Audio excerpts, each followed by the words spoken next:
What's going on, everybody? We are back. We got episode number 86 of the Club and Sub podcast. Tonight, we're going to be talking about UFC 273. And we are fortunate enough to be joined by the great Paul Shaughnessy. You can find him at Twitter at Paul Shag. Paul, how's it going today? And what do you think about this card? It's a week off, and then we come back to it's the card of the year. I mean, we're only in April, but unreal in terms of the top three fights, two great title fights, and I mean the rise of who I think is the next great one in Khamzat Chimaev. I'm more interested though because I do most of my work with Cody Saftik. Everyone knows he likes himself a little bit of chalk, right? So he's a chalk donkey. I'm interested to feel the counterbalance of John. Hey, there's many ways to make money in this game, and with Cody's strategy, you have to be right 6-7 times on one card, whereas with your strategy, hitting a lot of dogs, you're right a couple times on a card, and you're printing. So I'm interested to hear your takes, and then we'll go from there. Well, so far Cody's kicking my ass this year, but hopefully we can turn that around on this card. Lags, what do you think of this card? It's going to be a great one, to be honest with you, and I'm going to it live, so super pumped. Oh yeah, yeah, I forgot about that. Luke, how about you? Yeah, I'm stoked. A lot of fun fights, a couple of sloppy ones, a lot of ones that I don't have a strong opinion on at all, but yeah, we'll get into it. Yeah, I'm excited for it. I mean, especially because if you just do like a look ahead to the next 3 weeks after this, it gets like Winds of Winter level dark out there in terms of the quality of fighting. So it's going to be nice to get a fun one out of our system before back to the slog. But yeah, with that, we'll hop into it. First fight of the night, we got Julio Ars. He's taking on Daniel Willie Cat Santos, making his debut in the UFC. He's coming up about a 2.5 year hiatus. Line currently has Ars about -180. Paul, what are your thoughts here? This one's such a struggle for me because I watched some of the tape that was available. His last fight on Brave CF, couldn't find it anywhere, and it sounds like you can't really find too many Brave fights as it is on the internet. I didn't think he looked all that bad, but we're talking about a 27-year-old kid. He was like 23, 24 in a bunch of these fights. There seemed to be a lot of room for growth. I know he trains with Charles Oliveira in Brazil. I'm expecting him to actually come in and look pretty good. A lot of nice like spinning techniques, flashy striking. I really wish I was able to see that most recent fight. But I got nothing. It says that he wins by submission, but it's just like I don't know what that looked like, what it is. So it's a straight up pass for me. I'm gonna play Willie Cat on DraftKings though, because I feel like it's going to be sneaky. He looks like a high risk, high reward type of fighter, a guy with potential finishing ability. And I think because 1, nobody knows who he is. 2, he hasn't fought in 2 years. And 3, there's just no tape out on him. I think he's going to end up being like sub 10%. So that's kind of how I'm going to get invested in it. Not going to get invested in it from a betting perspective. But I'm expecting the kid to show up. We'll see, though. Yeah, fair. Lags, what are your thoughts? Anything strong here? Yeah, nothing too strong, to be honest. I mean, I don't mind Santos as a prospect, but like he's just really over-aggressive when he's entering the pocket to me, and I just don't think that shit's going to fly with RSA. I think he's just a solid defensive striker, and I think it's a solid fight for him, but I just wouldn't really be rushing to lay the -180 personally. Yeah, I mean, I kind of agree with both your thoughts on like Santos. Like, I think he is a decent prospect. He does some interesting stuff. He's a good athlete. But like, I mean, like Paul said, there's a huge hole in data there without the last fight being available. There's also, he hasn't fought in 2.5 years. And in the available footage, like it struck me as him being like a fairly educated offensive striker, but a not so educated defensive striker. And like, he could be okay in the UFC, don't get me wrong, but he's taken like a titanic step up in competition here. Like Julio Arce, I know he's coming off a loss and he's 4-3 in the UFC, but the dude's fought some absolute killers in the UFC. Like, you know, he lost to Song Yadong, Akeem Dawodu, and Shayman Mariah's fight that he really won but got dropped twice in.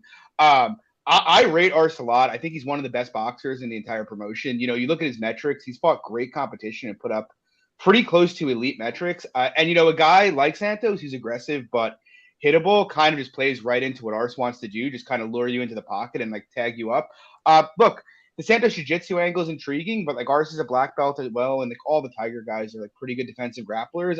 I honestly have some interest in Arce here. Like I'm not, not really classic. What I'm looking for is to lay chalk on like a striker. I just kind of feel like this is such a huge step up from the guy Santos has been fighting, and like his tendencies based on the available tape play so well into what Arce wants to do. I kind of think unless he gets KO'd, he probably should handle him here. Luke, what do you think? Yeah, I'm kind of with you as well, John. Like, I actually somewhat like the Santos kid, but it's to your point, it's kind of hard to say 2.5-year layoff. Has he made improvements or not? I'm not 100% convinced, that the crash the pocket archetype necessarily is what's going to work against a guy in Arce, who I still do rate very highly. As a defensive striker, his metrics check that out too. I know he got kicked in the face by, but it's like, how much do you take away from that at the same time too? So I just kind of think it is somewhat of a tall task in the kid's debut to come in here and knock off a guy like Julio Arce too, to your point, black belt in jiu-jitsu. But he just hasn't really faced much striking based resistance. So that's why it's kind of hard from a capping perspective to say, how he deals with that adversity. I don't know, maybe he deals with it really, really well, and maybe he looks great, but I just don't know. So I think for that reason, you have to moderately favor Arce as well. So we have seen Santos take some money, and if honestly it keeps coming in and you're giving me like Arce, closer to 60%, I'm I'm with you. Looks like Luke froze. Moving on though, Lags, I'll start with you here. We got Kay Hansen. She's taking on Piera Rodriguez. I think we got to pick them right now. The line has like fluctuated pretty crazily all week. Probably going to just take the shot out of principle. Oh, we back? Okay. You got me? Okay. Yep. Yeah, I got you now. All right, Lags, you want to take it away?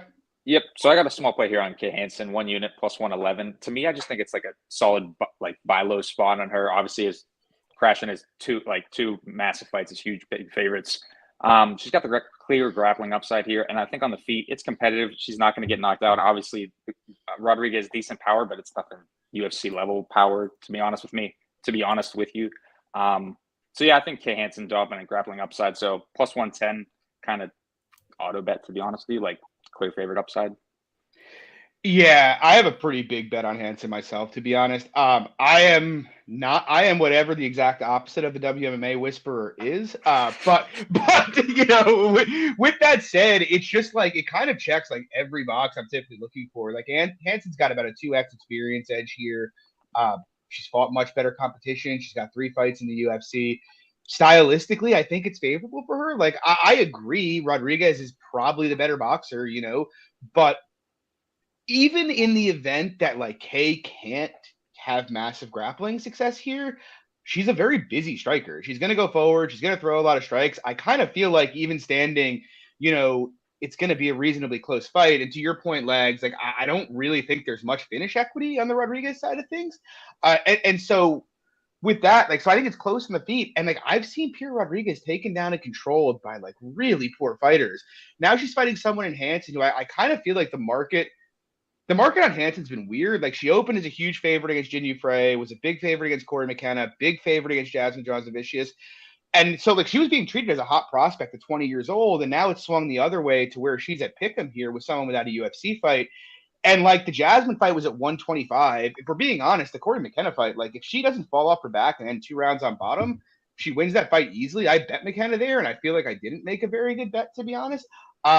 Look, the bottom line is Hansen's a proactive grappler. She's got a very good cop game. She's a dangerous submission grappler. She throws ground and pound.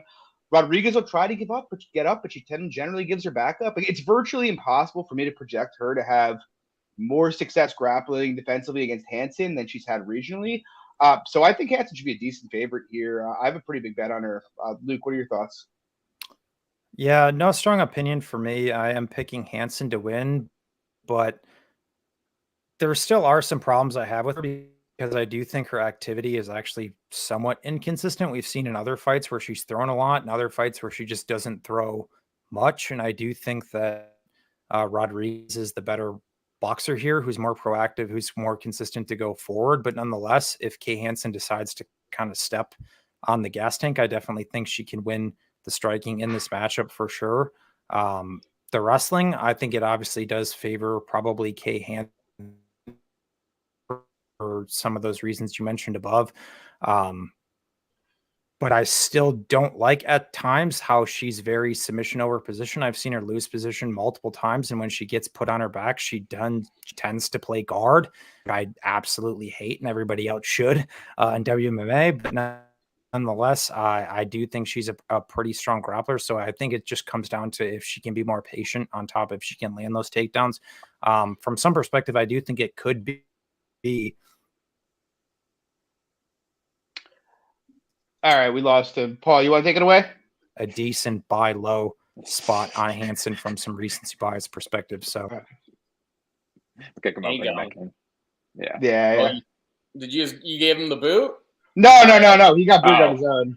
Oh, I figured you were kicking and bringing him back in. No. Paul, you want to take it away? I'll take. Yeah, I mean, on the show earlier today with Cody, I picked Pierre Rodriguez, watching her fight against Valeska Machado, and she was like close to like a 3-1 favorite in that spot. Yeah, she looked. The grappling definitely looked suspect. I know people will go on about, she trains with Mackenzie Dern and some other good grapplers at the gym, but it's like I mean, Tina Black, Valeska Machado was giving her all sorts of problems on the mat, so it's obviously still a work in progress for her. My biggest struggle with her is, the striking. She has a technique advantage on the feet against Kay Hansen, but the volume really did not seem to be there whatsoever. You guys said like maybe she has like a bit of a power edge, but it's just like we're talking about women's strawweights here. Do not put your bank on women's strawweight power. That's a losing proposition all the way around. If Kay can get the fight to the mat, she should have a significant advantage in the grappling. I think you guys were on the right side with Dogger pass, but like this is a straight up coin flip. I'll flip over to the Kay Hansen side, but I'm not very passionate about it whatsoever, to be perfectly honest. It seems like a good bathroom break. It's an early bathroom break. Fair enough, though. Moving on, we got Anthony Fluffy Hernandez. This fight's gone through some crazy flux. It was originally him and Dricus. Then him and Duraev. Oh, you're right. And Dricus was fighting Chris Curtis. Then it was Dricus and Fluffy. Then it was Dricus and Gastelum. Now Fluffy's finally fighting Josh Fremd, making his debut here. Paul, I'll keep it with you here. Any thoughts? I mean, when I was originally watching tape on it, I didn't look at the lines. Like I try to watch the tape without like getting too attached to numbers before I do it. And I was just like rubbing my hands. I'm like, oh, someone's getting put out real early in this one. And then, sure enough, finished the tape. I finished watching like Gregory Rodriguez, like knock Fremd absolutely stiff. I'm like, all right. What is the under here? I was thinking like, it's going to be like 2.5, maybe a little bit shaded to like minus 150, under 2.5. I'm like, I'll get involved in that. It was like minus 165. I think it's come down a little bit. People are betting that over 1.5, but it was like minus 165 to the under 1.5. I was just like, this is a straight up pass type of situation. I'm not very impressed by the Fremd guy. He's very standing upright. The chin is just hanging out there, just begging for someone to absolutely crack it. But like betting Anthony Fluffy Hernandez at minus 200, is he 66% to win against anybody? Like this is getting inflated by him submitting Rodolfo Vieira. Yeah. And frankly, Rodolfo Vieira quit in that situation. I think he's, a marvelous jiu-jitsu practitioner, a marvelous athlete. The guy's obviously kicked the living shit out of me. But let's call facts for facts. Like you get halfway through round 2 there, and he's starting to play the game of like calculating. He's like, I can't make it to the final bell. I would rather not get punched in the face. Kind of rolls over, gives up his neck. There wasn't much resistance. And we're kind of paying the price on that. Like people will forget that Fluffy Hernandez, he has the submission when over Rodolfo Vieira. He also has a submission loss to Marcus Perez. So it's like, this guy is Mr. Jekyll and Hyde, 100%. I think it's dog or pass, but I see so many defensive liabilities. He kind of reminds me of like 185-pound James Vick on the feet. I see so many liabilities. I just don't know if I'm going to get there. But friend inside the distance, I guess, if you're about that life. Lex, how about you? Yeah, to be honest, to continue your point from the last fight, I think this is another bathroom break type of spot. To be honest, I kind of agree with Paul here. I think the violence is probably the spot, but I'm just not really trying to lay that chalk here on this fight personally. Yeah, fair. I don't have any strong feelings, honestly. Like, Fluffy Hernandez just really pisses me off, and I'm always going to have an out for him. Like, I was huge on him against Kevin Holland, and everybody called me crazy while I was screaming from the rooftops that Kevin Holland couldn't grapple, only for him to get nuked out in 20 seconds in that fight, and everybody laughed at me for being wrong there, only to be proven right less than a year later about it. But yeah, I mean, look, I agree with your assessment of Frem, Paul. Like, I don't really – he's a guy I've been waiting to fade since he came from LFA, but it's just like, when has Fluffy looked good for more than 2.5 minutes at once, in his career? He has moments, he had that moment on Contenders. Obviously, he looked okay against Park, but he is they're both huge defensive liabilities. Like, I won't play Frem just because I'm like I wasn't particularly impressed with his LFA run. It's like, if I bet Frem and he comes out here and gets like 30-23 against like a UFC caliber fighter, I'm going to want to kill myself. But I would bet Frem if I was betting aside. Blockbet just put this in the chat, and I think it's probably on point. I mean, definitely a DraftKings fight. This, you want exposure as much as you can get here. Probably. But like, I don't need to lose money on this fight on a side, to be honest. It should be entertaining enough for as long as it lasts. I'll lose plenty of other money as we get later into this card. But with that said, we're going to move on to a spot that I know you do have a passionate take, Paul. We got Alexei Olenek, the boa constrictor, 44 years old. He's taking on Jared Vanderaa. What are your thoughts? My thoughts have cooled a little bit. Cody put me in my place on the show a little bit today. I get really excited anytime the boa constrictor fights. And I'm happy that he's not fighting Latifi, because I think Latifi was just going to lay on him for 15 minutes and everyone was going to boo and it was going to be a bad time. And maybe Alexei would have to retire off of that. I mean, I can't help but watch Jared Vanderaa.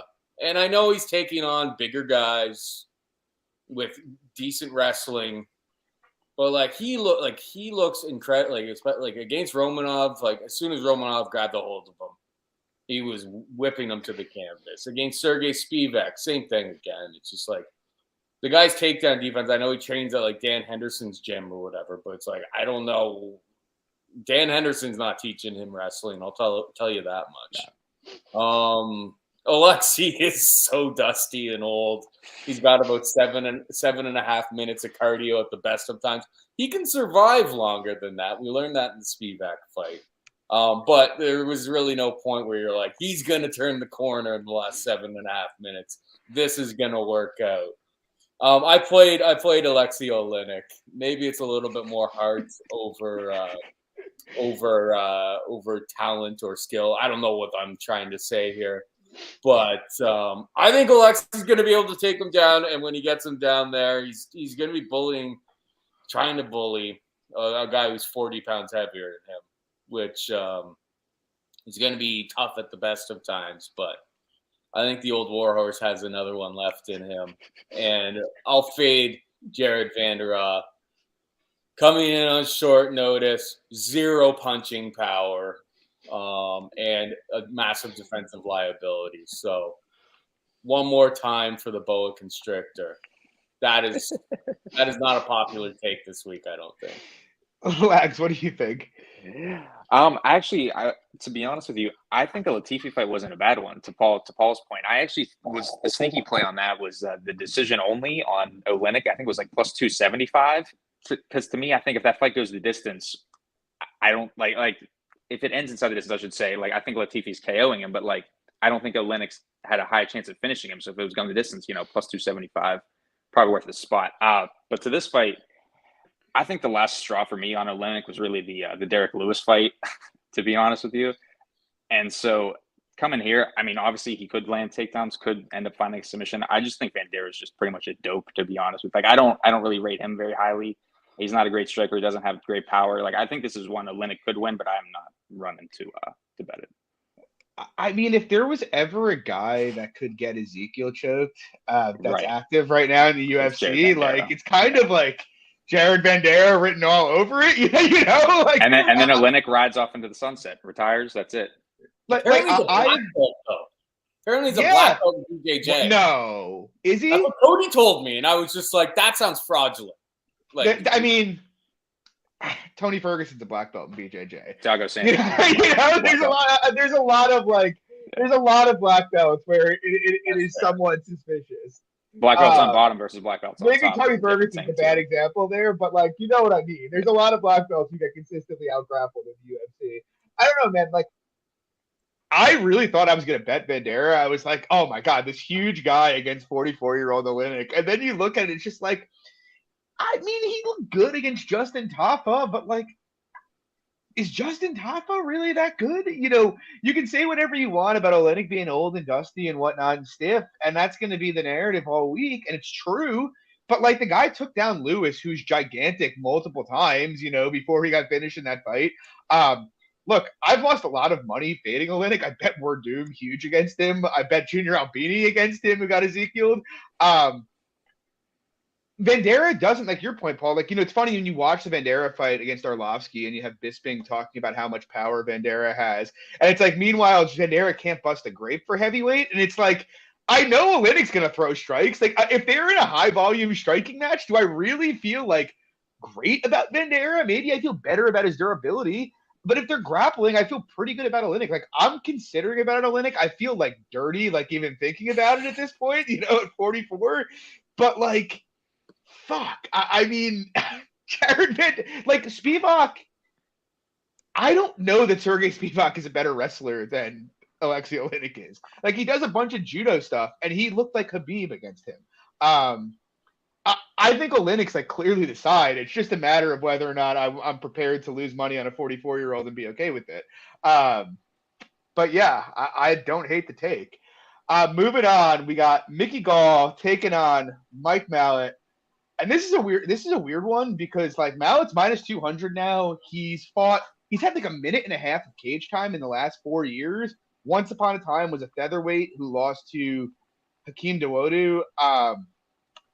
It's weird because like there's a part of me that like wants to bet Gall just on like guy with like 8 UFC fights shouldn't be plus 170 to a guy with virtually no cage time in 4 years who's not particularly young. But also Mickey Gall's horrible. He's a bad striker. He's terrible on bottom. He's like, I was having this conversation I think with Lags today, and I was like, the more I think about it, it's like what I wouldn't say Gall is better than a C minus at anything trait wise, and he has a lot of F qualities. So it's like, what? How confident can I really be? Like, how good does Mike Mallett need to be to beat him? And then I was chatting with somebody else who was like, I heard Mallett's like really good. And I talked to a couple Canadian guys who were like, yeah, I've heard Mike Mallett's the truth. And I'm just like, that's enough. I have like no tape to prove to me or make me think he deserves to be minus 200. But just having other people say it is enough for me to be like, okay, this is not Mickey Gall. I'm going to be dying on enough hills on this card. Mickey Gall is not one that I need to die on here. I'm passing it. I have no idea about Mallett or his background. Paul, can you enlighten me as the Canadian here? First off, I will say, since GSP retired, the road to bankruptcy is paved with Canadian chalk. It's a losing proposition so many times. It's not a great situation. I remember Mike Mallett, Substance Cage Combat. He fought some guy. What was his name? Alan Wilson. And it was in this like small, just north of Toronto, like hockey arena, holds like 2,000 people. The guy that worked at our office was running the show. And Mike Mallett at that time was like this young, hot prospect. Everyone was saying like sky's the limit for him. Super skilled, yada, yada, yada. I mean, it was a setup fight. Everybody who trained at one gym got like a first round finish on that card. Like that was the type of situation it was. An absolute meat grinder. And then like right after that fight is when he went on and fought Hakeem Dawodu. And you kind of saw the the holes in his game. Is that I don't know if his durability is all that great. But he's taking on Mickey Gall. Mickey Gall doesn't have, ferocious stand-up, big-time striking that you should be really all that worried about. I wouldn't bet Mike Mallett in making his UFC debut. Like if you watch like that Contender Series fight, it's like the guy he was fighting had never seen a guillotine before. He just left his neck right out there. It was scooped up. He was able to adjust it. There was no like hand fighting, anything like that. It was super, super low level. So it's really, really tough to take anything away from that fight. And then, yeah, as you were talking about, it's like we don't really have very much tape on him recently. I don't know how I could ever possibly get to him at minus 200. I think it's dog or pass, and then it's another fight that I'm straight up just passing, I think, at least at this point in the week. Maybe we see something at weigh-ins. Lags, how about you? Yeah, something I mentioned earlier, and I think I'm trying to stay better at it in 2022, is not fading shit with more shit. And I think that's kind of what we're getting here, to be honest with you. Like Gall in general seems like a decent, like obviously like well-rounded enough to present problems for Mallett. Decent enough cardio. Like I know his cardio is not great, but I don't think Mallett's cardio is great either. I don't think his durability is great either. Like I think Gall could present some issues, but again, like you said, it's not really a hill I'm trying to die on. But yeah, I think Mallett's a bad nail, to be honest. So minus 200, kind of hard to get there. Yeah, fair. So we'll move on to a much more entertaining fight here. Maybe we have Aspen Ladd taking on Rocky Pennington. Paul, any taker? I mean, this fight you cannot touch. I suppose if you want to bet Raquel Pennington, you could make a bet right now on it. But like if you want to bet on Aspen Ladd, and I think the value side is 100% Aspen Ladd. Raquel Pennington later on in her career, Aspen Ladd was like a favorite in a whole bunch of matchups leading up to this. Now she's just this flat out busted prospect that nobody wants any piece of. But like if she gets takedowns and she gets top position, she is absolutely ferocious. My general take here is I'm waiting for weigh-ins. I kind of feel bad to say this, but I'm hoping that Aspen has a tough time. And then I'm going to bet the under in this because it's like the Jermaine Durandamy fight. It's like when Aspen Ladd showed up on death's door on those scales, it's just like you knew you're like, wait a second, she's fighting tomorrow? And she showed up that next day and she looked like absolute death. It didn't take very long and she was finished. So I see it's like plus 240, under 2.5 rounds. I think I'm going to take the shot on that. If we have some like absolute, like, I'm basically expecting Aspen Ladd to need the hurt and turkey when she rolls up onto the scale. Like, I think it's going to be a sweat. She'll probably be one of the last people on it. And if she does so, I'll be betting the under. If she doesn't, if she looks good, I'll probably, and the number's still hanging at like plus 160, I'll probably take a shot on Aspen Ladd this week, to be perfectly honest. Has she ever looked good on the scale, though? Like, no. That's why I'm yeah. I'm thinking it's like 80-20. Maybe she's had like an absolute change in her life, and she's going to be in the best shape and have no problems, but I doubt it. Like, if I gave you minus 110 on Ladd misses weight, which side of that are you taking? Oh, I would take that. It's my play of the week. Yeah. Exactly. Minus 110. Lock it up. That's the lock of this card. Lags, what do you think?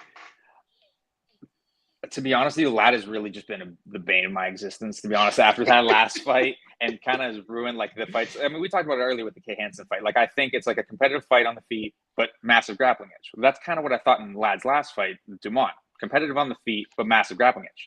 Except she didn't fucking do anything and didn't have any interest in grappling in that fight. So that's kind of what is, interesting to me here. Like, in all Lad fights, she has to have success when she's on top. That's kind of the only way I see her having success. So if she doesn't reliably go to that, is she going to have success standing against Rocky? I don't really think so. So to me, it's like Rocky by decision probably isn't a horrible look, but again, not a hill I'm trying to die on, because if Lad comes out super aggressive, she probably could get takedowns, probably could land, get a finish on top. But again, just not another hill I'm trying to die on. Lad just kind of. So yeah. I mean, we're not like that far removed. People forget it now because Rocky's been on a bit of a streak from her getting like cage pushed for 3 rounds by Holly Holm and just like one of the least watchable fights ever, and just losing a decision because she couldn't get off the cage. But like, and prior to Lad's last fight, if I had plus 170 on Lad against Rocky Pennington, just based on that fight alone and how Lad fights, I'd have bet her here. But like, I bet her against Dumont as well. And it's like, she didn't even show up to fight. Like, you rarely see a corner literally screaming at their fighter to do something 3 straight rounds in a row. And she just refused to kind of get motivated. I don't know why that was. She wasn't really eating a lot of shots. I don't really know what happened. And maybe, yeah. Oh, I didn't want to cut you off. I was going to just say something at the end. Oh, yeah, sure. I don't know if it's like a one-off, because if it is, I would feel pretty decent about a Lad bet. But like, I don't know that it is. And if she just stands at Rocky at this stance, I think she's going to get boxed up pretty badly. Yeah, I couldn't put my money on this because it would be on Lad. But I mean, at this point, between the weight cut and that last fight, which was one of the most disconcerting things I've ever seen, like I just don't know how you could be confident in her. What were you going to say, Paul? All right, so one, that made me remember like the outrage on Twitter of like her corner yelling at her. And everyone, that was the most sexist shit ever. Because if you're screaming at a guy, nobody's saying anything about it. They're trying to motivate their fighter. That was just MMA being sexist. 2, I was on Big Norm last time out because Big Norm never had a chance of making 135 pounds. She came in at like 139 and a half, 140. They forced her up into that division. I knew that Big Norm was going to cause some problems just because like that girl is thick. Yeah, that's agreed.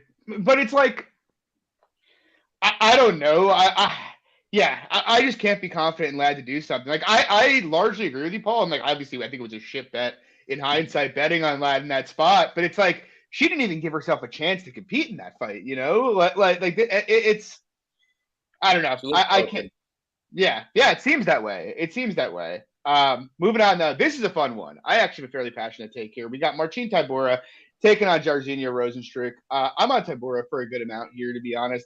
And I guess my like general view is, and this is kind of wild, and I didn't even realize it until I started looking at this fight, but like Giardinia Rosenstrick hasn't won a unanimous round in the UFC, which for a guy with like 8 fights seems almost impossible, but it is the case. The bottom line is he is the epitome of a KO or bust fighter. I guess he could always win a decision via dropping people several times, but the reality is the guy doesn't have any output at all. He doesn't really have any cage craft at all. He's kind of happy to let you back him up and try to counter you. And if you get through the counter and get to the clinch, he kind of just sits there, He's like reasonable takedown defense, but like nothing special. And if he ends up on his back, he has nothing there. And like on the flip side, you have Tabora, who 6 fights ago looked like he was chinny and had no chin. But has since eaten over 200 head strikes and not been dropped again since. I don't really know what to make of it all, and it makes me a little nervous, to be honest, because like if anyone's going to test it, it's going to be Rosenstrick here. But like with Tabora, I at least know what I'm getting. Like I know Tabora is not going to sit down, bite the mouthpiece, and swing in the pocket with him. He's going to go forward, get in the clinch, and try to either drag him down or hold him there.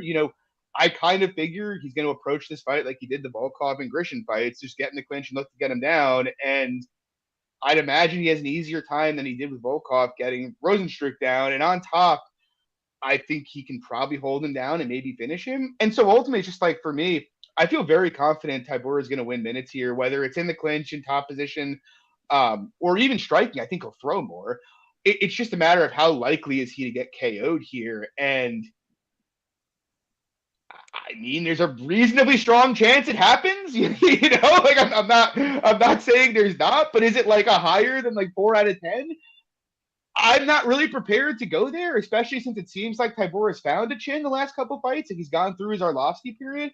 I make him a slight favorite here just because, ultimately I think he's got some finishing equity himself on top, and I just think he's going to be minute dominant. Yeah, I mean, I'm betting Tabora. If he gets knocked out, it's certainly possible, and I'm ready for it. But, I cannot not bet him at plus 130 against a guy who has virtually no chance to win a decision. Paul, what are your thoughts? Yeah, Rosenstrick's a tough type of situation. The volume is just painfully low.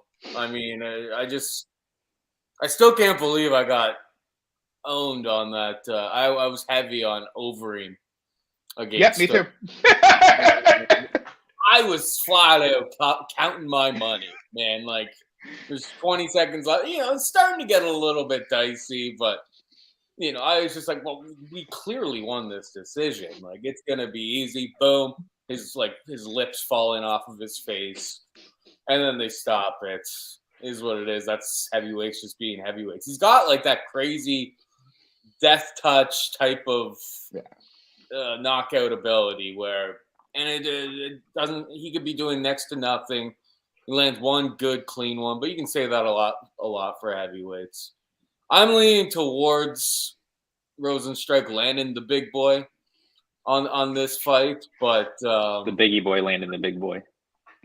But I can't really fault anybody too much. Like a lot of the things that John said there, I don't disagree with. I think Martine Tabora is going to try to back him up. He's going to try to not stand, in striking range. He's going to try to force him up against the cage, slow him down, make this a dirty fight.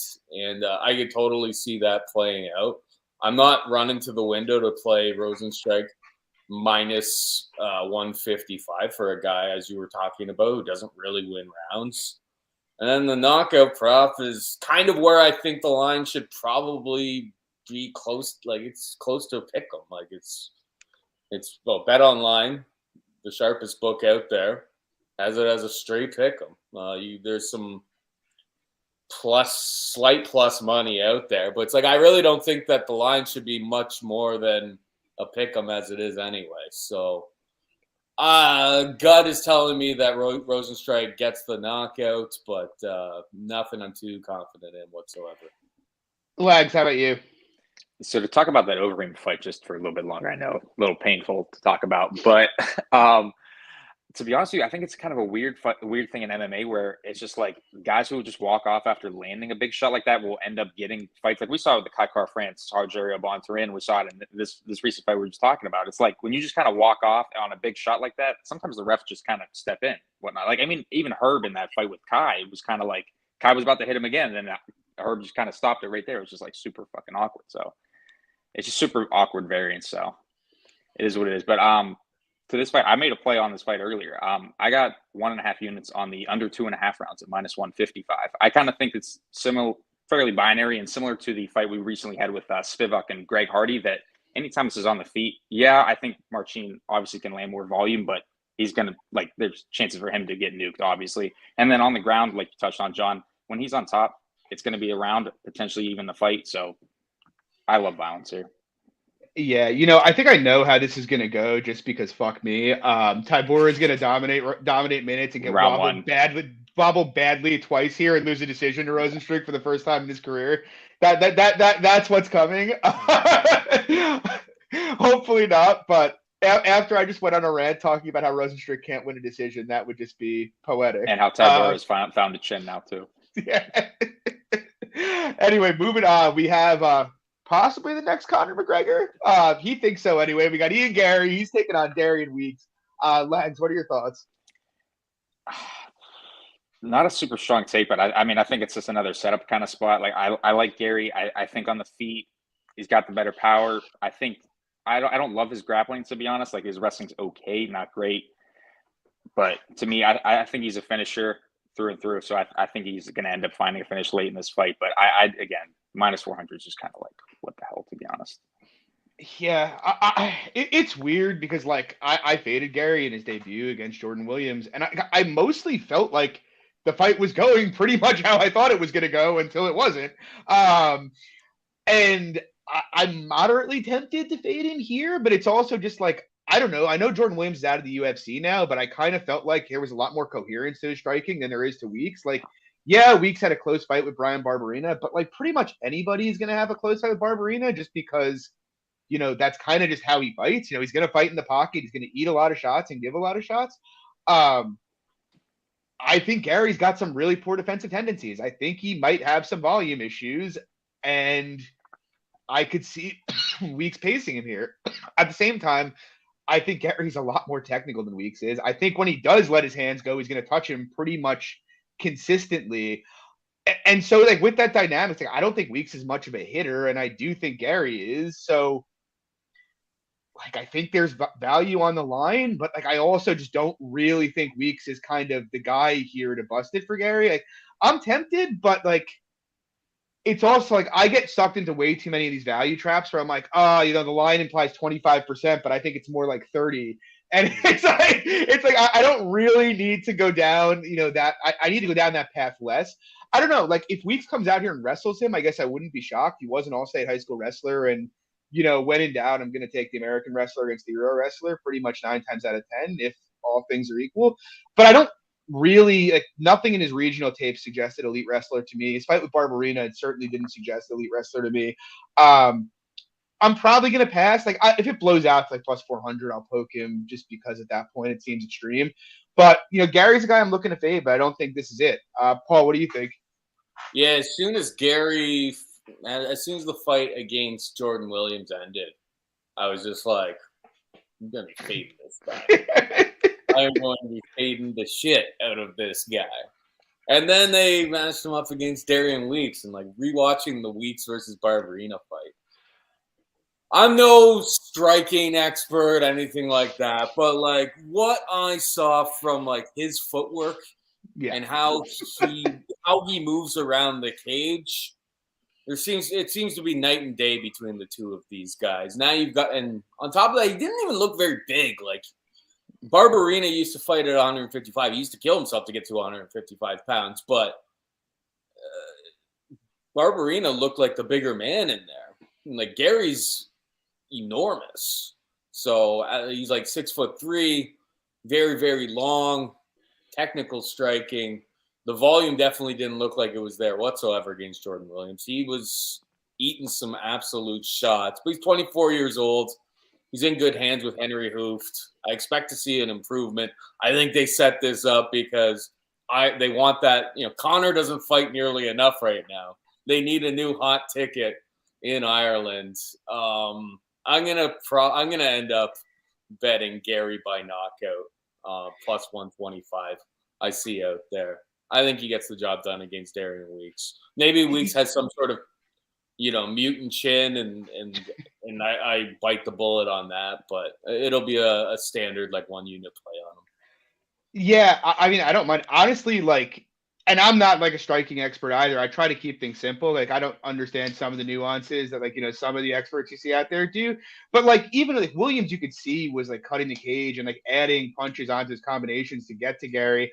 I don't see anything like that from Weeks, like when you tape him. And it looks like it seems like one of his Cage Warriors fights, to be honest. Guys who just kind of try to like bomb at him, but have nothing to do when he just sidesteps him. Like, I kind of think, yeah, I mean, I could see that was my exact same take. Is like, I watched the Weeks fight versus Barberena first, and then I watched Williams versus Gary, and I was just like, well, in fairness to Weeks, it was like 4 days notice that he came in for that fight. So maybe that was just maybe that was just like a horrible performance. But like watching that, I'm like, Weeks doesn't move like that on the feet. So it's like Jordan Williams was causing this kid some problems in his UFC debut, but like I don't really see Weeks being able to do it.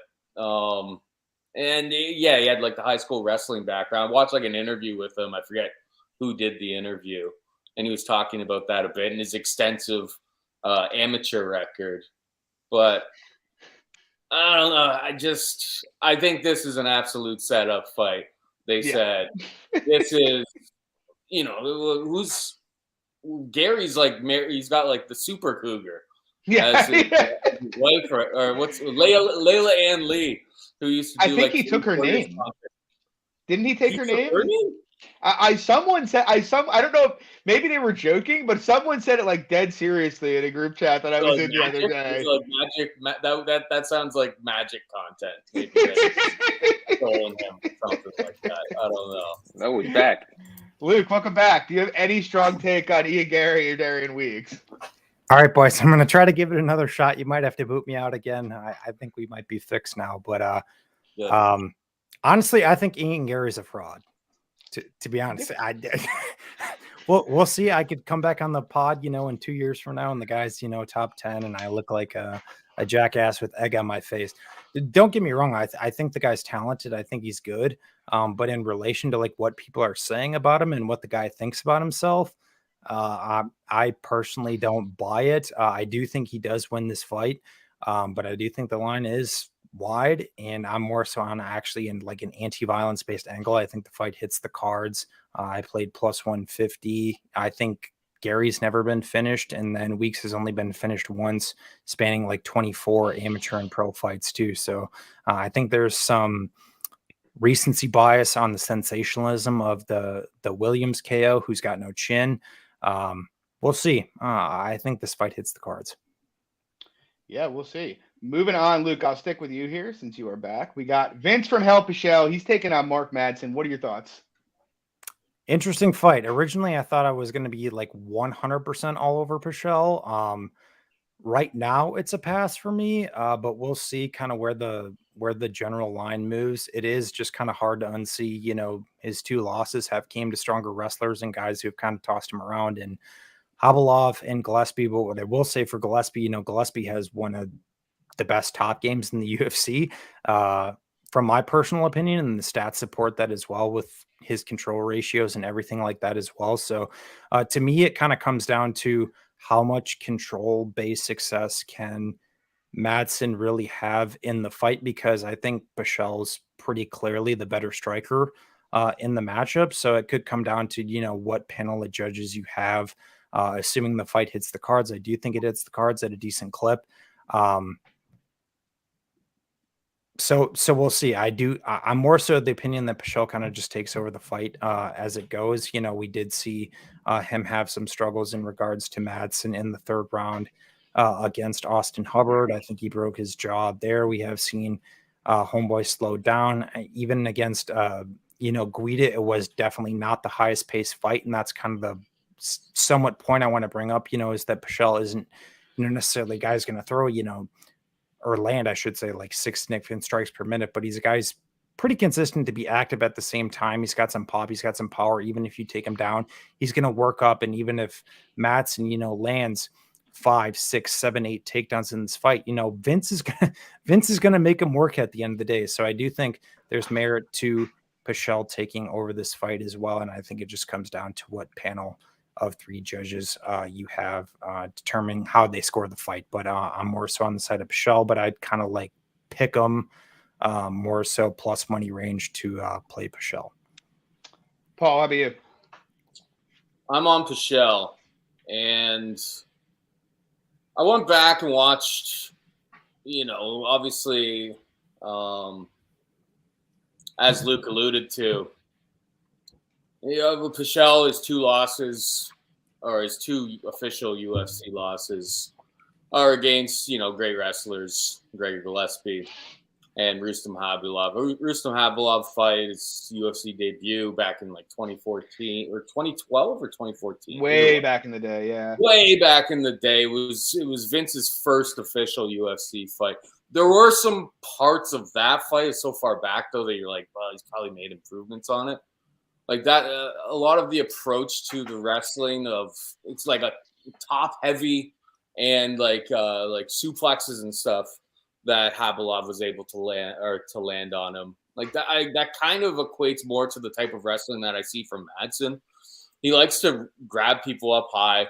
He really uses like the muscle, like to really like muscle people down, force them down that way. He does have a nice like belly to belly suit or a nice suplex game as well.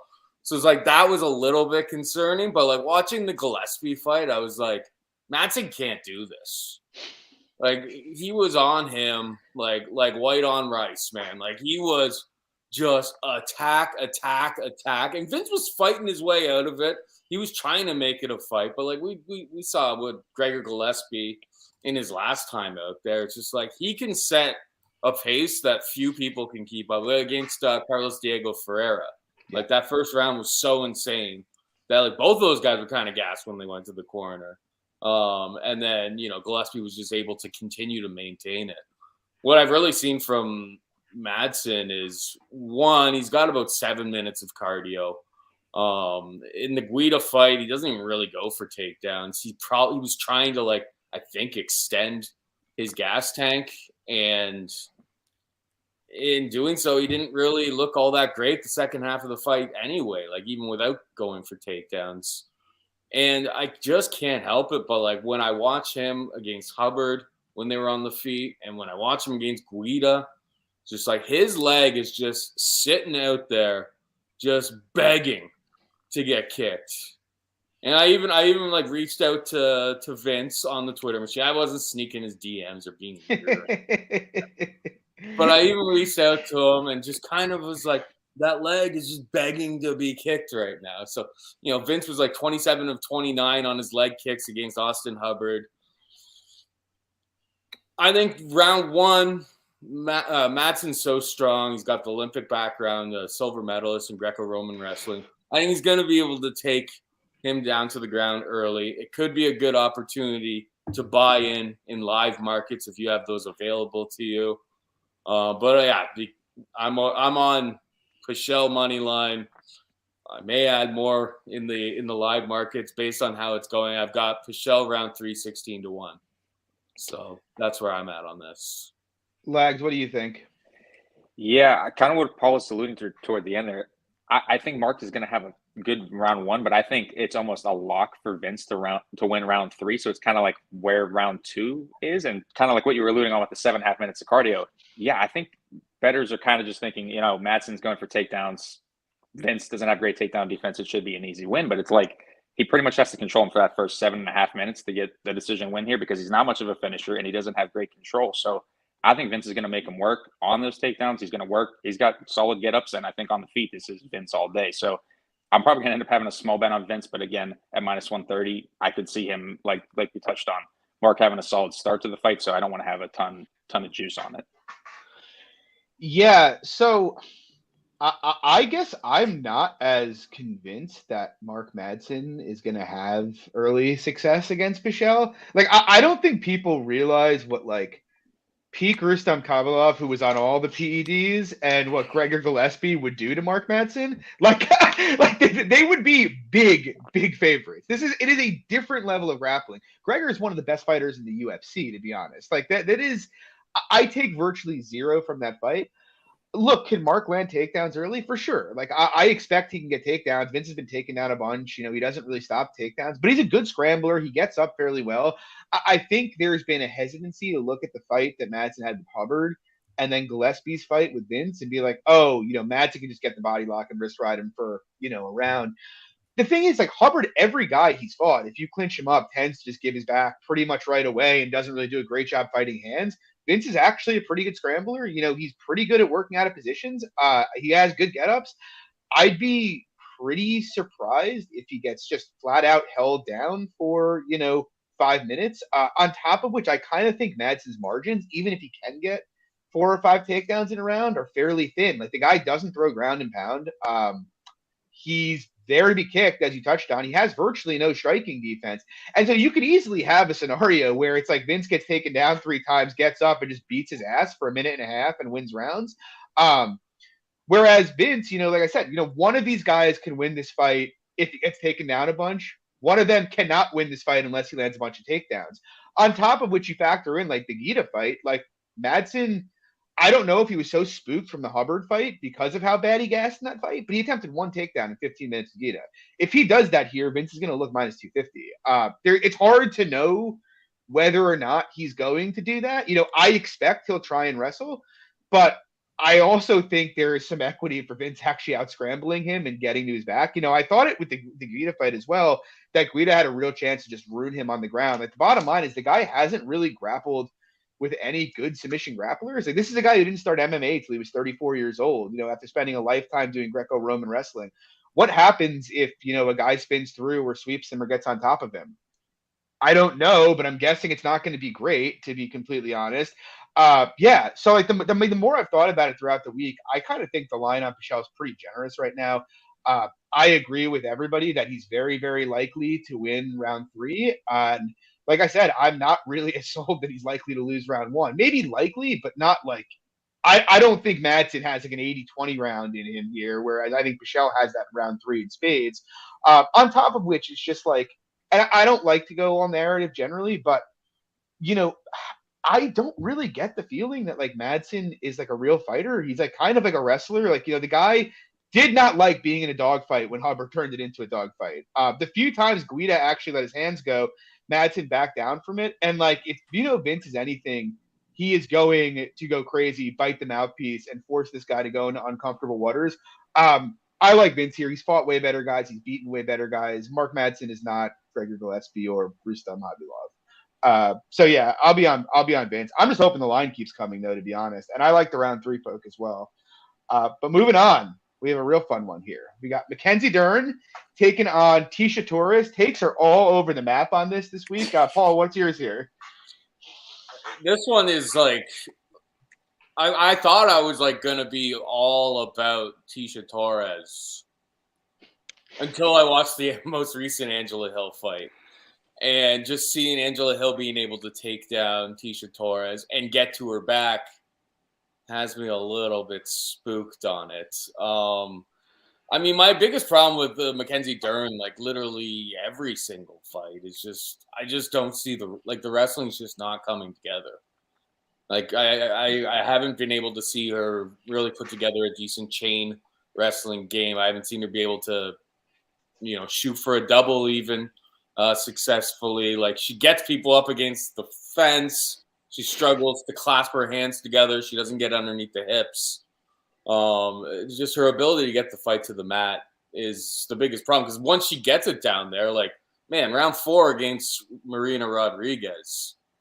So, like, if that was extended another 30 seconds, that fight's over. Because, like, she had her in an absolute twist. Like, she had complete control of the entire situation. I'm leaning towards Tisha Torres, minding her P's and Q's a little bit more because she's coming into this fight expecting someone to take her down. Whereas I think she was kind of taken a little bit off guard by Angela Hill trying to sneak takedowns in. And that's why she looked a little bit awkward in those situations.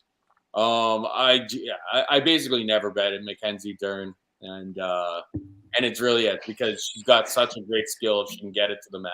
And if she gets it to the mat, she could be the first person to finish Tisha Torres. But if you can't get the fight to the mat where you need it to be, it's hard for me to bet you. So Tisha Torres for me.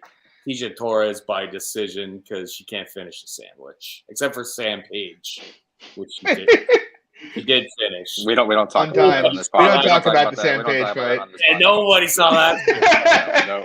Dude, FanDuel had a bad line on the over 1.5 there that I like. Minus 110 for the over 1.5. We 1.5 and we unloaded on. I was in like physical pain when they stopped that fight. Lags, what's your take here? Yeah, kind of similar to what Paul said. I mean, to me, Dern fights are just hard to cap because, again, she doesn't have the wrestling, but once the fight's on the ground, she could get a submission pretty much instantly. So it's like you pretty much have to say that it has to get an insta-sub in all of her fights to justify like a 50-50 line here. So, yeah, kind of, again, I'm leaning on the Torres side, but Dern's just cost me so much money that it's just tough for me to go back to the well here. But Torres by decision, again, I'm following Paul there, plus 160. I don't mind it. Yeah, I mean, Mackenzie Dern has been a bonfire of cash for me. I bet her against Ribas, which was terrible. I bet Verna huge against her. I bet Nina huge against her. And then, like, I saw the takedown against Nina, and I was just like, oh, God, like, I should bet Marina, but I can't.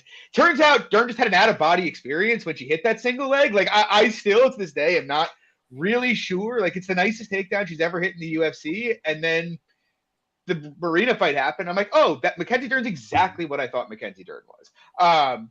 But yeah, I mean, look, there's concerns here, and I get it. I get the concerns of her falling down, but like the Angela Hill fight, I think is the big red flag, especially her getting mounted in the middle. But like, I kind of think Hill's a better wrestler than Dern by like a decent margin, if I'm being honest. I also think, Dern's able to body a lot of women in the clinch, and I actually think Torres is going to be stronger than her, and I doubt she can just kind of hold her in those positions. But it's so hard to unsee all the missed kicks from Torres that end with her on the ground, all the caught kicks she's had. It's also so hard for me to unsee, all the meme shit Dern pulls. Like at some point it stops being meme. You have to say, okay, like, I'm taking my life in my hands when I bet her here because it doesn't matter how good the bet is. Any one thing could happen and I lose it. But with that said, I think Torres lights her up on the feet. I really don't think she has like any difficulty standing. The bottom line is, even though she could get subbed on the mat, like she had 4 minutes on top of Marina and didn't sub her. I do agree she would have if there was another 30 seconds, but like she didn't. And I feel like fairly comfortable saying both Torres' takedown defense and her defense on the mat is considerably better than Marina Rodriguez's. So it's like, I don't know. Because for me, I think Dern's margins for winning a decision here are pretty tiny. And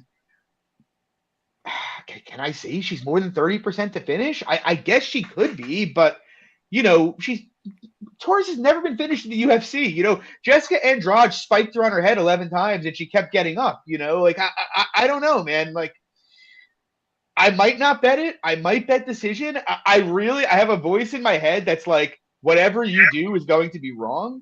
Like that's really how I feel about it. But I could never bet Mackenzie Dern here. I think Torres is the side. I just don't know if I want to risk it. Luke, what do you think? Yeah, contrarian take for me, not a strong one, but I think Dern subs her personally. I've just seen some poor tendencies from Tisha Torres. I've seen her taken down from shitty head and arm throws. I've seen her get her back taken from her own initiated shitty head and arm throws. Obviously, she's a girl who's going to throw a lot of kicks. She only stuffs at 58%, which, isn't bad, but it's not good either. Obviously, I concede the fact that Mackenzie Dern isn't exactly, Jordan Burroughs out there by any means. I get it 100%, but I do think it's a spot where one takedown is the round and it is the fight personally. So once again, confidence interval is not large because I do think, to your point, when this fight's standing, I think Tisha Torres beats the living shit out of her. But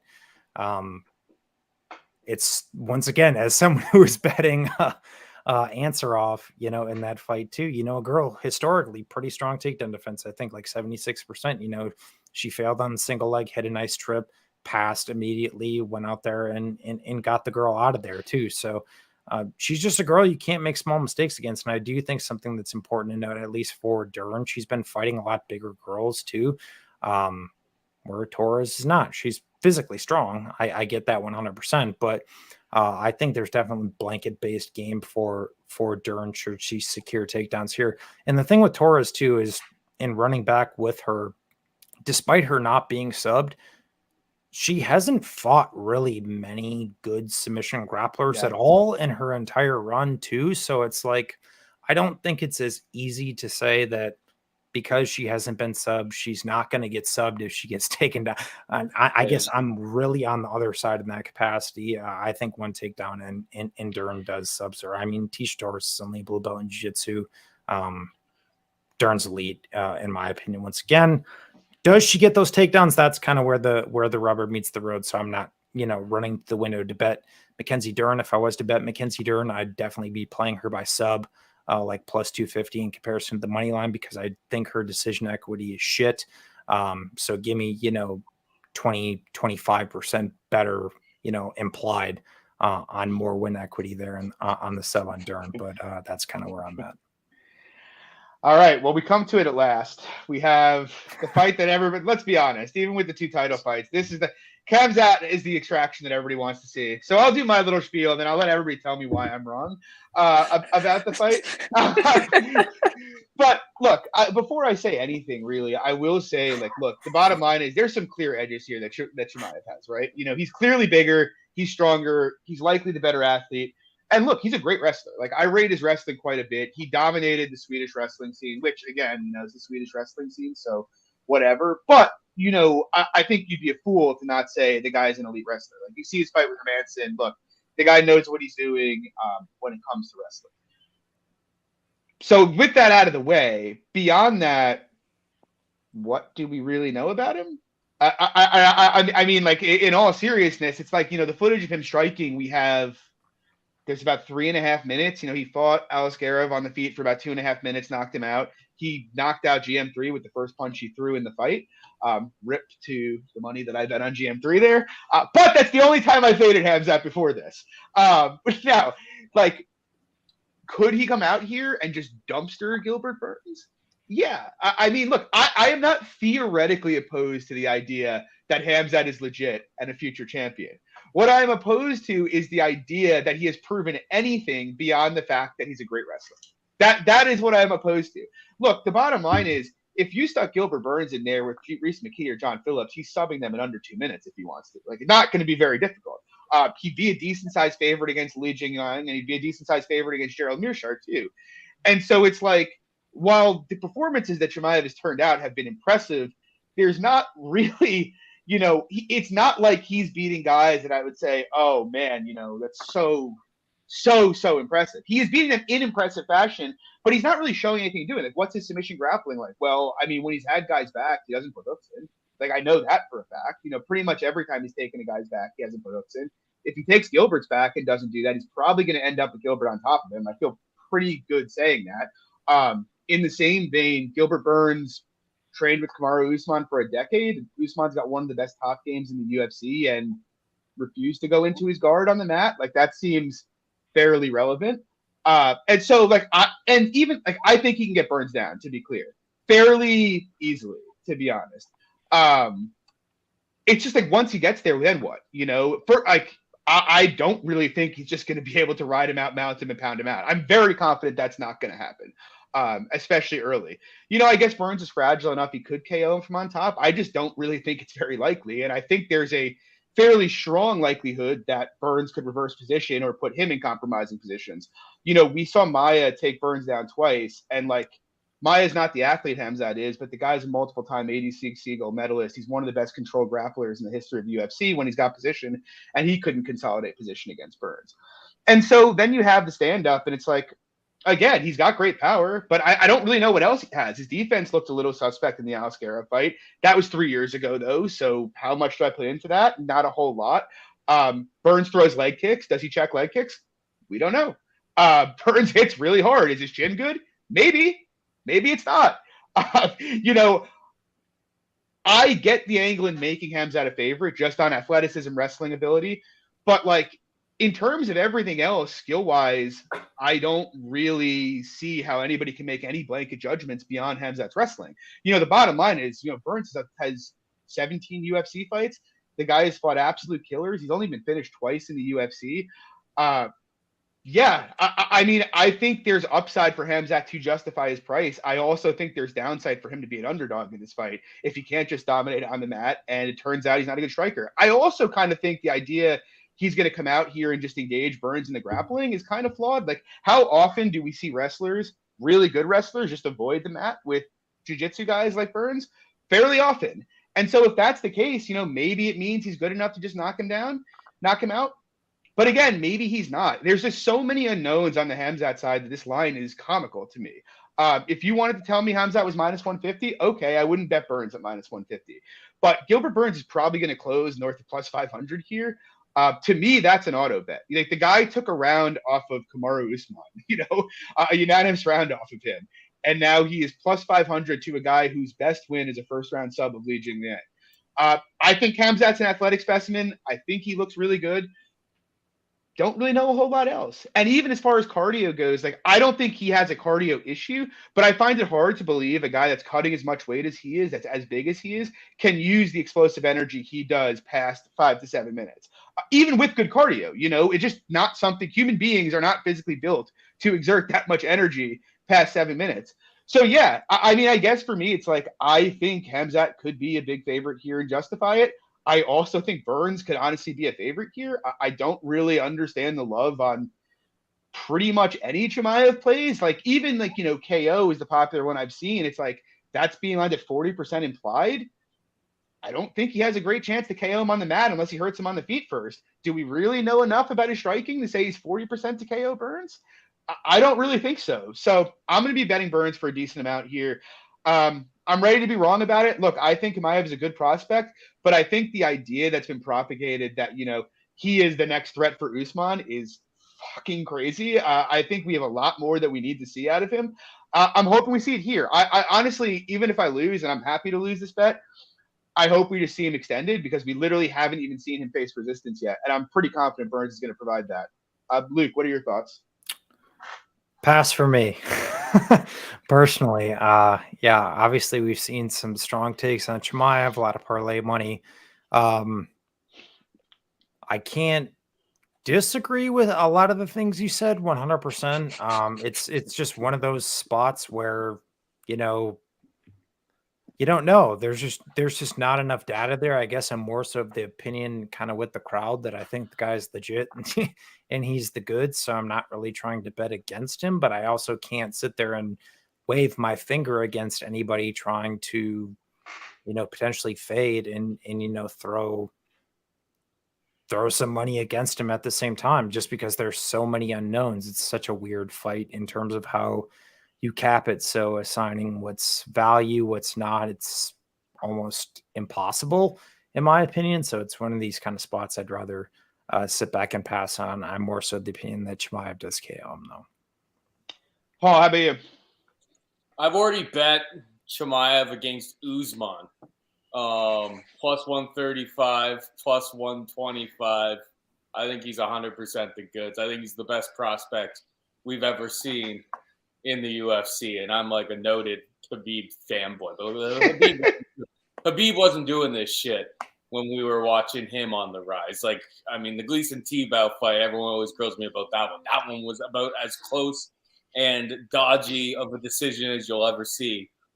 For a guy who's undefeated in his MMA career. I have to agree with you. It's like we haven't seen nearly enough of the tape, but like everything that we do see, like very light on his feet against Gerald Meerschaert, dancing around the outside, entry into the pocket, lands the perfect kill shot. It's just like we're almost kind of like punishing him for being so efficient with everything that he does.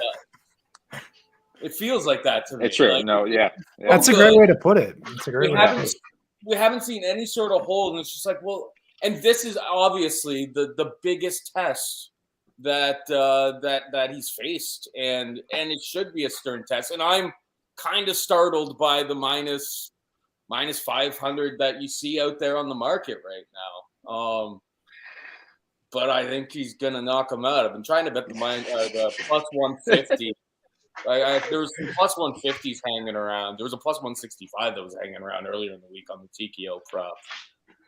I really don't think he's going to submit Gilbert Burns. Like that's like price at like plus 240. It's just like you think he's going to submit, one of the best jiu-jitsu practitioners in UFC history. Like I don't even think he's going to try to take it there. Maybe he takes it to the mat and then tries to smash away, grabs or gets to his back or something like that. Dagestani handcuff. I know he's Chechnyan, but same deal. Maybe he goes and does that, but I think we're going to see a lot more him hanging it out on the feet. And yeah, it's one of those things. As I was saying, it's like, and like what the Ikram fights, like that step in uppercut. I know. And the pivot off was nice. There's so many little like we don't have enough data, but it's just like he's so good, he's so efficient that's the reason we don't have so much data. I mean, I'm obviously just hamming all over myself on it. I think he's the truth. I think he's the next champion. I think Kamaru Usman is going to do anything he can to fight either Canelo. That's not going to happen. Or Leon Edwards. It's like Kamaru is not running from Chimaev. Kamaru said in his interview today, he's just like, nobody wants to see Usman versus Edwards. It's just like I feel sorry for Leon Edwards at this point. He's like he has such a long winning streak. He's been around for so long. He definitely deserves a title shot. But if Chimaev goes out there and sparks Gilbert Burns in the first 2 rounds, like, he's getting the next title shot. So I hope so. I would love to see it. Chimaev by knockout. Lags, what about you? Yeah, I'm not going to be too contrarian here. I'm with the crowd here. I have 2 units on the fight doesn't start round 3 at -150. You know, I mean, like we touched on it already. I mean, all 10 fights of Chimaev inside 2 rounds. I mean, the guy's obviously shown he's a solid finisher. And I think the big thing to me here is just going to be the size and the strength of Chimaev. I mean, the guy's going to be absolutely massive compared to Burns. And I think obviously Burns is a bit chinny. I think he's a bit gassy. I don't know. I think Chimaev is just going to be able to work him, to be honest with you, in the grappling. I think the size and the strength is just going to make the difference personally. But I think the striking is just the big question on him. But I just don't think it's going to play out that much on the feet. So I guess that's a big question.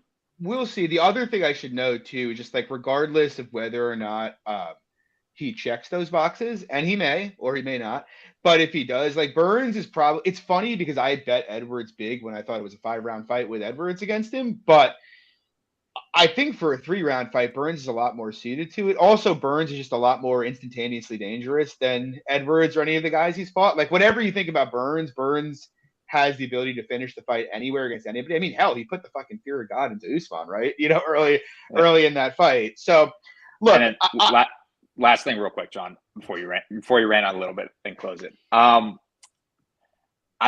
guess I would say. Oh, I lost my train of thought. Now go ahead, John.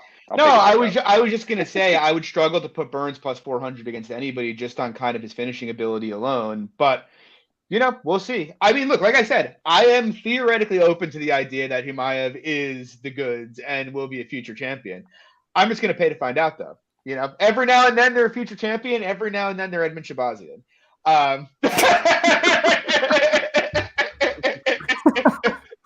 And everybody told me I was crazy about Derek Brunson as well. We all hit that. We all hit that.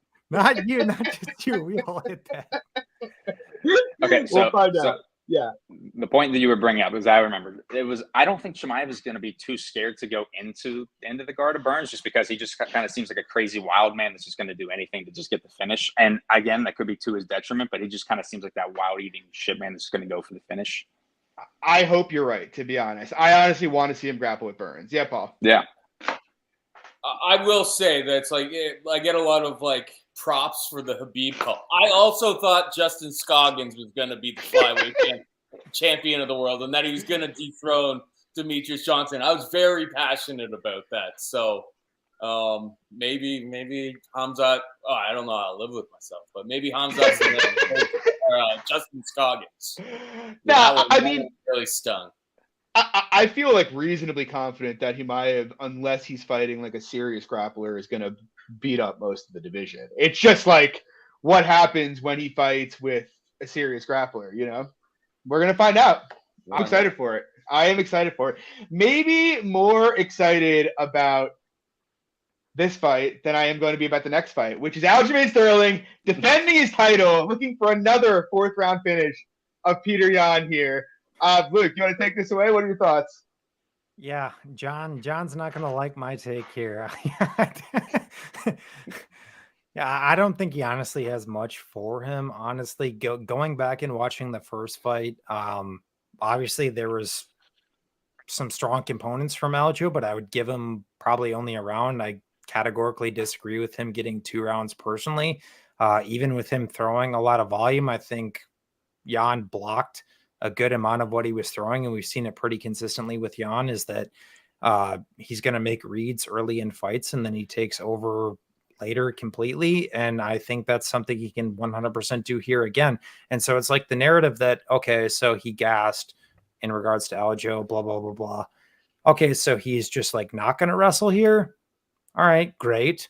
That's fine. He just doesn't wrestle. He has no success. So he's going to sit there and try to box Yan for 25 minutes. In my opinion, have fucking fun. I don't really see it because his shots take absolutely no impact at all. He has no power. And like I said, those reads are going to be picked up on from Jan, and I think he can take over this fight 100%. And like I said, that's not to say that Aljo's like a lock to win the early rounds by any means, but I think the more attritional body-based damage, the body work, the leg kicks, head strikes, I think it all favors Jan. He's pretty consistent to do what he does. I kind of think Aljo's fucked, to be honest. Paul, what are your thoughts? I kind of agree with Luke a lot of the ways. And I think it's kind of interesting, the fact that this is a rematch between the two of them.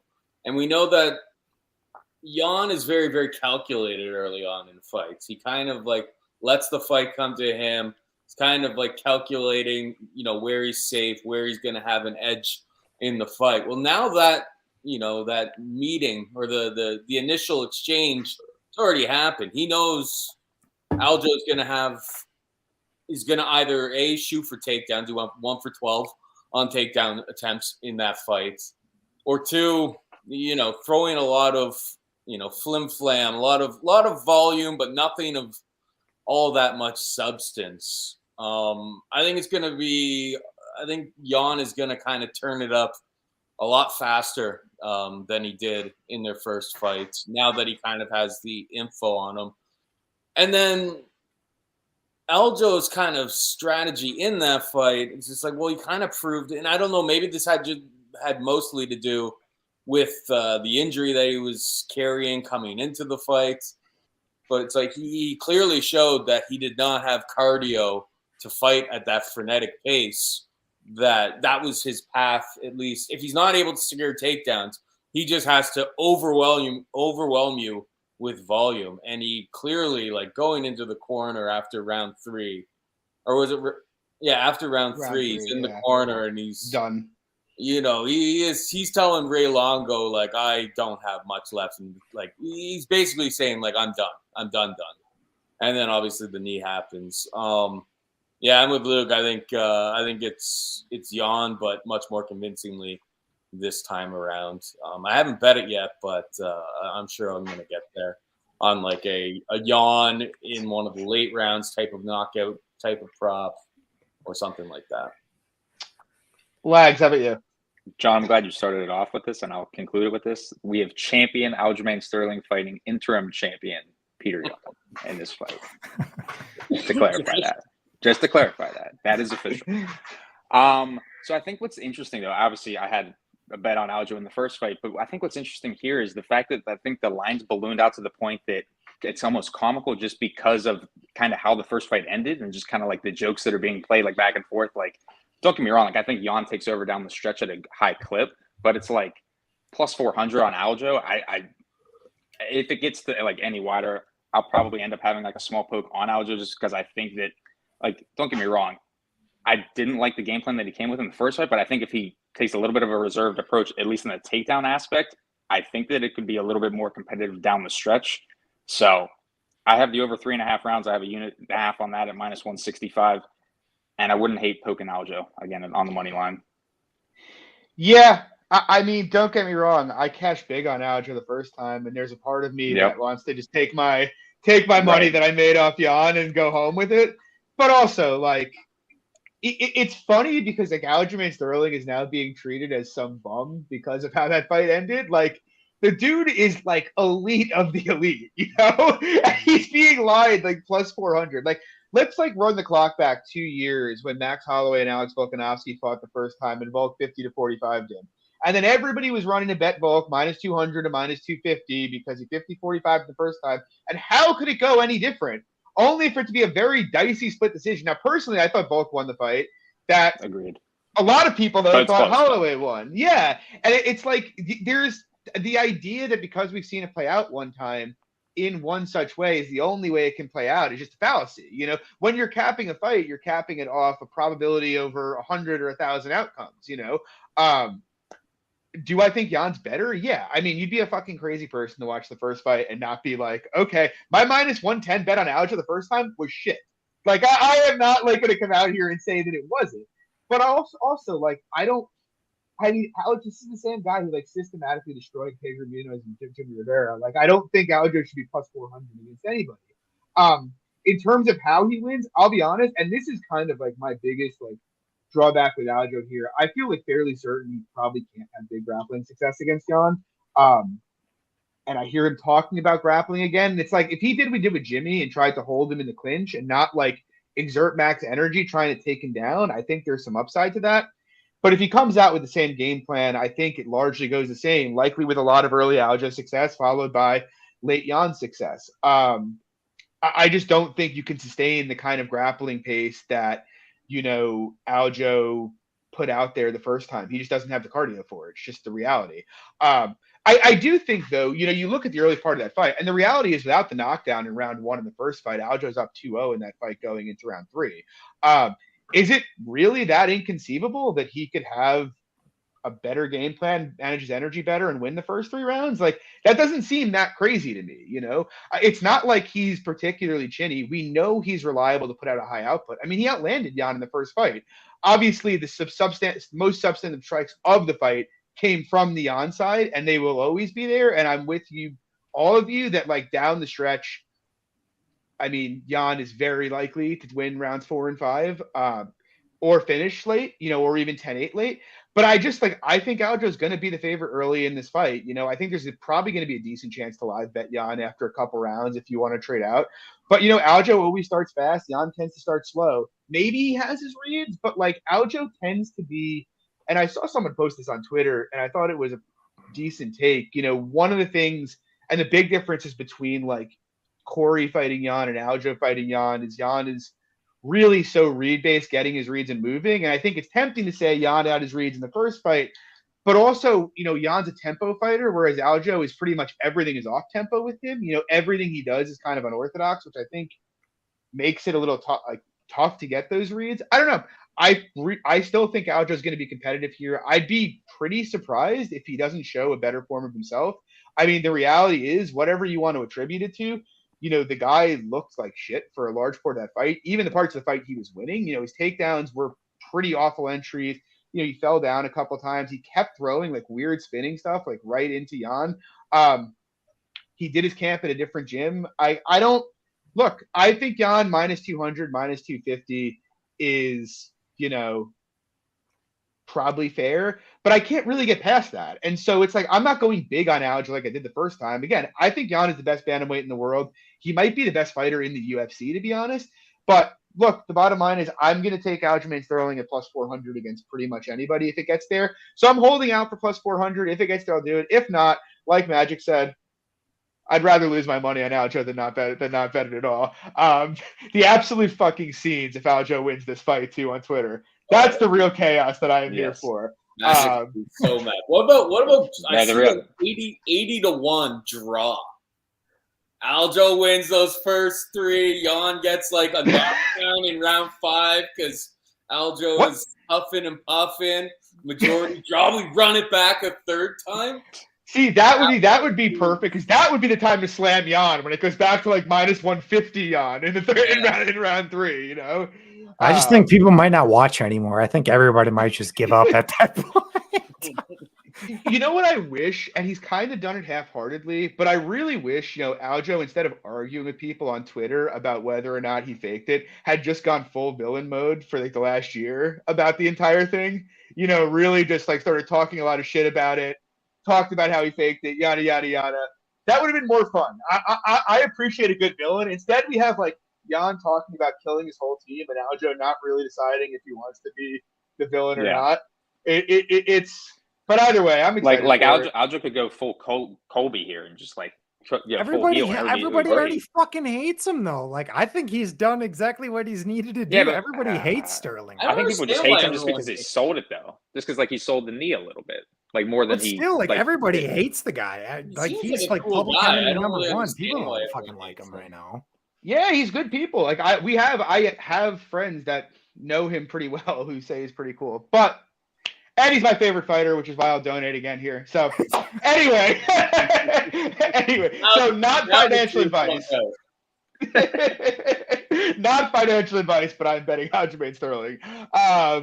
Anyway, moving on. We have a really fun main event, to be honest, despite Alexander Volkanovski being chalked up near like minus 800 here now where we are. But we got Alexander Volkanovski. He's taking on the Korean Zombie. Paul, I'll throw it to you first. What are your thoughts? Well, like first off, yeah, the money line on this is like just juiced beyond reproach. Like it's insane. I don't know how I could possibly. I'm not a parlay guy. Yeah. Very often, like -800 Volkanovski. I think he's got him covered everywhere. I think he's a better striker. He's a better wrestler. Cardio's on point. Like he's a very, very complete fighter. Don't get me wrong whatsoever. But I mean, we're kind of used to having him in like the -200 range in most of his other fights, and like all of a sudden they wake up with this number. I just don't really know how I could possibly get there. I did bet the under. The fight doesn't go to decision. I got at +137 earlier on today. I think Korean Zombie's always kind of a dangerous guy. Volkanovski is. He was mentioning on maybe it was like an embedded video or something, and I know he's just trying to sell the fight, but he was mentioning that like he really thinks he's going to be able to get a finish in the first 3 rounds in this fight. It's really important to him to start getting those finishes, so he starts getting the big opportunities.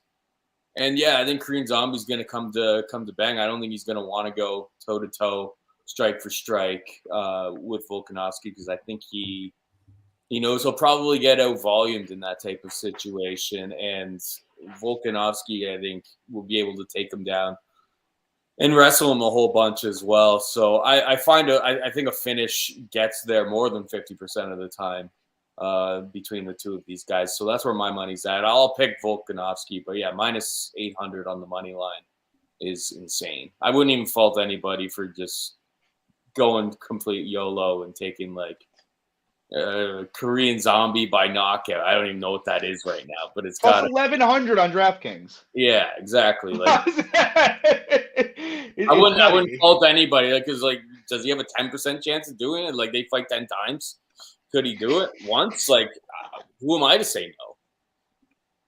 I agree. Flags, what do you think? Yeah, so similar to Paul here, I have a violence play. So I have 1 unit on the fight ends in KO at +200.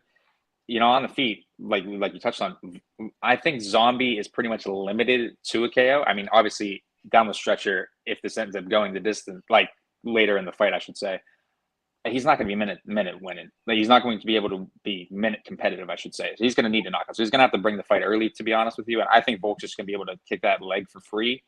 And I think that he's going to be able to find a finish somewhere in the second round, third round. And I just don't buy that Zombie has great durability, to be honest with you. Like, I think anybody that's going to just bring the fight and be able to connect solid on him could end up putting him out. Like, Ortega wallowed him bad. I don't see why Volkanovski couldn't put him out later in this fight. So, yeah, yep. I mean, I'm pretty big on the under 4.5 at +150. I largely think, you know, both guys, if it plays out on the feet, are going to throw a ton of strikes here. I don't really think, you know, I'm a huge Volk fan, but like, I also don't necessarily think he's like super durable. And I know Zombie is not super durable. So it's like, I'm getting, you know, if they're on the feet for 25 minutes, Volk's going to land probably 200 strikes here. And Zombie's probably going to land a ton as well. But, you know, minute to minute, I favor Volk massively. Like, yeah, I agree with you that he can kick the leg for free here. He can probably grapple if he wants to. Skill-wise, you know, look, Volk might be the best 45er ever. I think he's got Zombie covered skill for skill. The problem is, for me, is it's just like, you know, when I chatted about the Burns fight a bit in terms of finishing equity, it's like, I don't know, can Zombie KO? You know, Zombie's a big hitter, man. And it's not like Volk hasn't been hurt before. You know, the guy's been hurt 3 or 4 times in the UFC. Like, can Zombie really not KO him at like a 15% clip, 20% clip? I kind of think he can if they box in the pocket. You know, Volk's not, he is very good at managing distance, but like, because of like the kind of height parity here, it's, you know, as good as he is at managing distance, Zombie's probably going to have, you know, some opportunities to land. So largely, I think violence is a great way to play it. But like, just looking at the KO line, like Zombie +1100 KO and plus an ITD +750, like I think Zombie's chances of winning a decision are virtually negligible here. Like I just don't really see it happening, but I do think Zombie winning inside the distance could be, you know, a 15 to 20% outcome. So, I mean, I'm probably going to poke those Plus 1100 on the KO is insane, especially because we have seen Volk hurt before. But yeah, I mean, largely I think Volk rolls. He's the much better fighter. He really should handle him here. Luke, what do you think? Yeah, kind of with the crowd. I got Volk parlayed up early, like in the early minus 400s. I think he's just one of the best fighters on the entire roster. Obviously, incredibly durable, great cardio, great kicker, great puncher, can fight in all three ranges, can wrestle, can obviously defensively grapple. We saw that in the Ortega fight. I mean, if Ortega gets into those positions on 99.9% of guys, he subs them. Can fucking submit, homeboy too. So I think Zombie's win equity is very front loaded to a KO. Once again, it's kind of weird that you see this big of a number against a guy in Zombie who obviously is very dangerous. Like, I understand it from that perspective, but it's like, like I said, I don't understand how he wins minutes. I think that pace differential is definitely different too between both guys. So I think that limits that win equity for Zombie also early, not only to that KO, but within, we're talking, probably 5 to 10 minutes. So for me to put that over, a 10% outcome, I can't really do it personally. So yeah, I think Volk fucks him up. Later finishes are definitely in play. Wouldn't be surprised with the decision either, but I do think actually Volk gets him out late in the championship rounds. Yeah, I agree. Yeah, anybody have anything to add here? It's going to be a fun card. I'm pumped for it. All right, guys. Well, thanks for the boys. What was that? Tabora for the boys. Yeah, seriously, it's funny because I was saying this to Gambas earlier. I'm like, honestly, like Tabora and Hansen are gonna hit, and I'm gonna end up plus 6 units, but Hamzat and Jan are gonna win, and somehow I'm gonna get shit on Twitter, even though I crushed the card. Like that's what's coming, and I'm ready for it. As long as Tabora and Hansen, they take care of business, the rest of the night is a joy. Anyway, thanks for joining us, Paul. We really appreciate it. You want to shout out your stuff for you to sign off? Yeah, follow me on Twitter at Paul Shag. If you can't read, it's what's written right there, right in my little box there. Follow the Dogger Pass podcast. We break down the fights like these gentlemen every single week, Wednesday nights. And my boy Cody Saptic at CJ Saptic, he always drops the hot parlays, the chalk donkey parlays. Who is the guy who kills the parlays this week? Is it Gary? No. Who kills the parlays? I'm gonna say, you know what? Hot take. I'm gonna say Mallett. Mallett. Cody picked Gall. I could see Mallett. I could see Cody picked Gall. And he has connections to Mallett, so I was kind of baffled by it, to be perfectly honest. I don't know what he could flip by the time we get to Saturday. I could see Rocky losing too. I could see Ladd pulling it off. Did he put the PRP out yet? I mean, guys, we could just say Magic thinks Volkanovski is going to kill the parlays. We all know that Burns is going to kill the parlays, right? I mean, come on. Gilbert Burns is going to ship it. Magic's on the Korean Zombie here. Magic is big on the Zombie. He's fairly large. I mean, the line's insane. I'm not touching that money line with the 10-foot pole. I am on the violence prop. I mean, I do think you could make a reasonable case for every dog that's plus 300 or more here. To be honest, on this card, do I think the chalk is probably going to all hit? To be honest, but I think I'm going to be betting 2 of the 4 of them, so we'll see what happens. I'm excited though. As usual, guys, we'll be back next week, Wednesday, 10 p.m. Eastern. As usual, you got me, John, at MMA Fox, Danny at Danny_Lags, and Luke at Instagram_betting. Once again, Paul, thanks for joining us tonight. You can find him on Twitter at Paul Shag, and we'll see you guys same time next week. Good luck this weekend. Go Aljo.